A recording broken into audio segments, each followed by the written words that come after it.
wabarakatuh. Izin memperkenalkan diri, nama saya Ajeng Febiola Aryani dengan NPM 1831090347, Prodi Sosiologi Agama kelas E.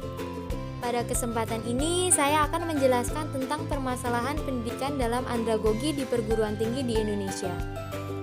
Guna melengkapi tugas akhir mata kuliah Sosiologi Pendidikan dengan dosen pengampu Ibu Erin Nur Maulidia, SOS MPD.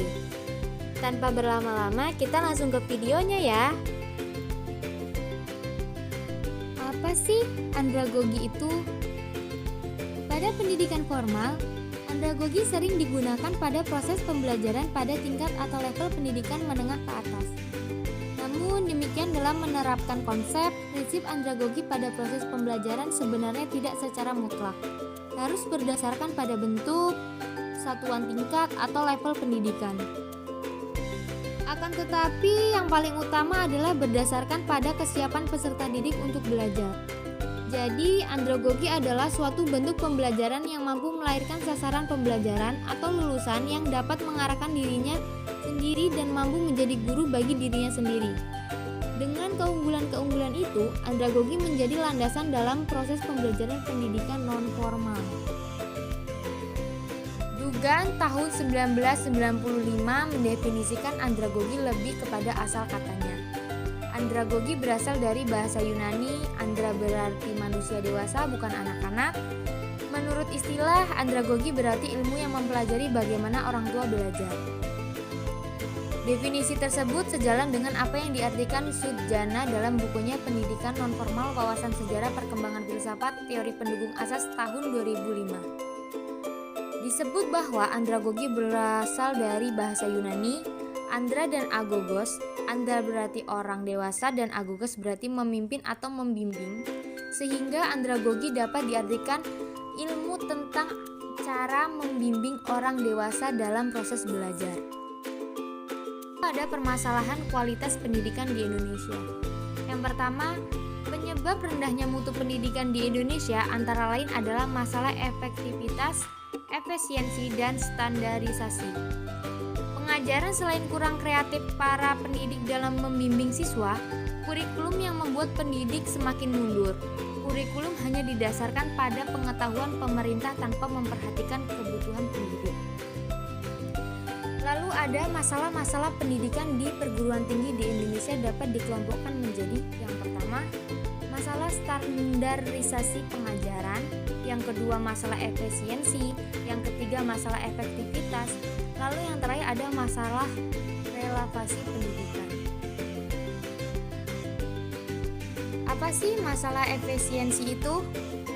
Jika peserta didik sebenarnya memiliki potensi yang memadai, tetapi mereka tidak naik kelas, putus sekolah, tidak lulus, berarti ada masalah dalam efisiensi pendidikan.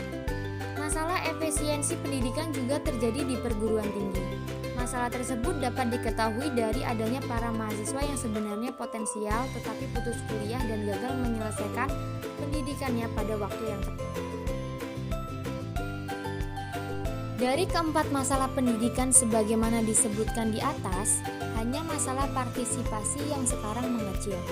Hal ini disebabkan karena semakin meningkatnya warga masyarakat akan pentingnya pendidikan dan semakin banyaknya satuan-satuan pendidikan yang didirikan untuk memenuhi kebutuhan akan pendidikan.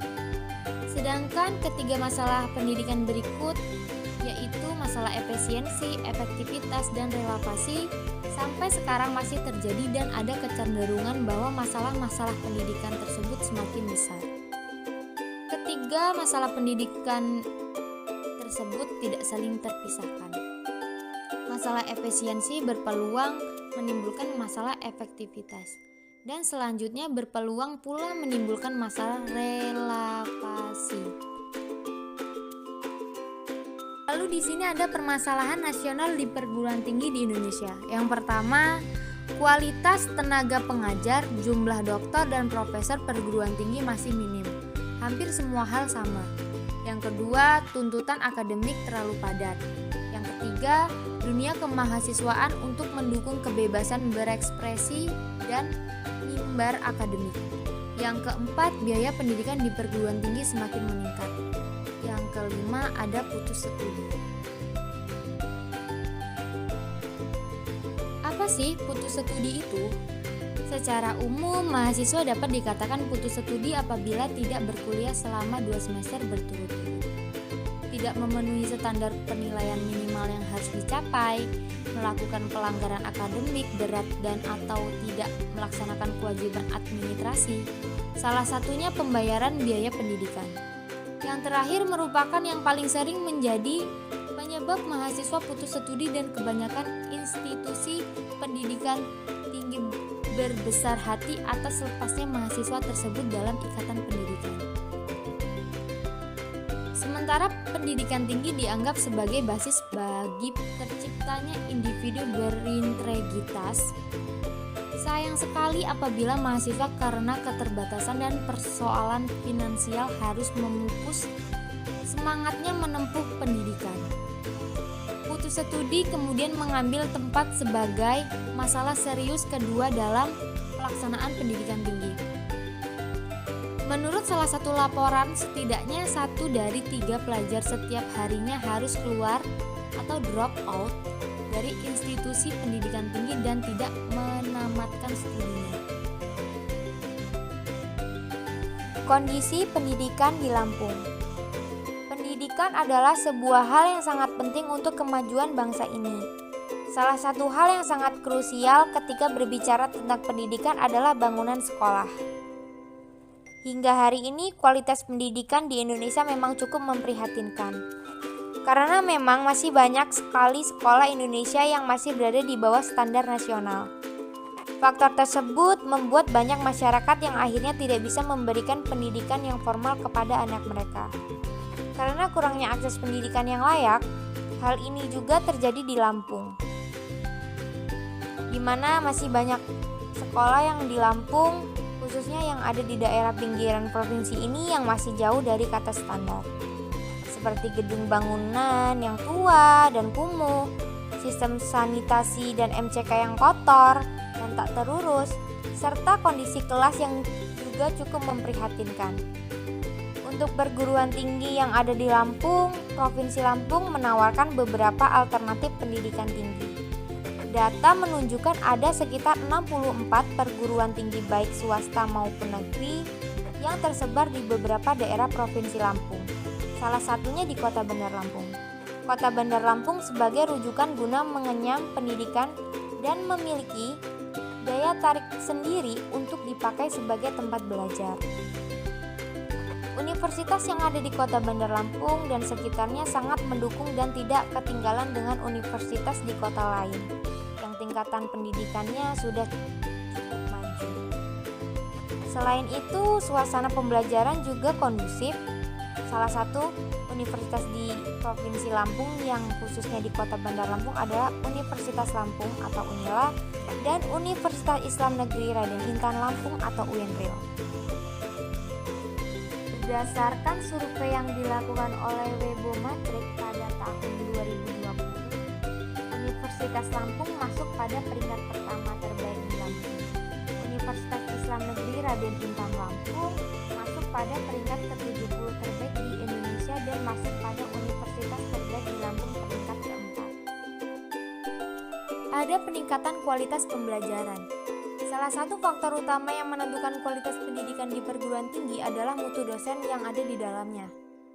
Pimpinan perguruan tinggi bertanggung jawab terhadap pengolahannya. Karena dosen memiliki peran yang sangat strategis dan penopang utama dalam meningkatkan mutu pendidikan di perguruan tinggi. Berkewajiban pula mengelola sumber daya manusia yang dibutuhkan untuk mengimplementasi sistem manajemen mutu yang dilakukan secara berkelanjutan agar dapat efektif dan efisien dalam mencapai kualitas pendidikan yang telah ditetapkan. Upaya yang dilakukan antara lain perlu ada ruang secara sistematik yang mengatur bagaimana seharusnya peran dosen dalam kegiatan proses pembelajaran yang dilakukan. Bagaimana dosen dalam mengembangkan diri menjadi dosen yang berkualitas? Bagaimana dosen melakukan evaluasi diri secara berkelanjutan? Perlukah Anda kontrak penjaminan mutu yang harus dilakukan oleh dosen untuk menjaga kualitas dirinya dalam pembelajaran dan seterusnya? Penyiapan dosen yang berkualitas diawali dari sistem rekrutmen dosen yang ketat. Model pembinaan dosen secara terpadu dan bersinergis, sistem mekanisme kontrol yang terpadu untuk diterapkan oleh institusi pendidikan terhadap proses-proses kegiatan belajar mengajar yang dilaksanakan dosen. Sistem penjaminan mutu terpadu menjadi bagian dalam upaya peningkatan kualitas dosen, serta evaluasi diri yang dilakukan dosen yang bermutu. Dosen selalu berusaha meningkatkan pengetahuannya. Dosen bisa mengikuti jenjang pendidikan yang lebih tinggi. Dosen harus mengikuti perkembangan teknologi terkini. Dosen harus selalu menyadari tanggung jawabnya, yaitu membantu mahasiswa untuk menjadi yang terbaik.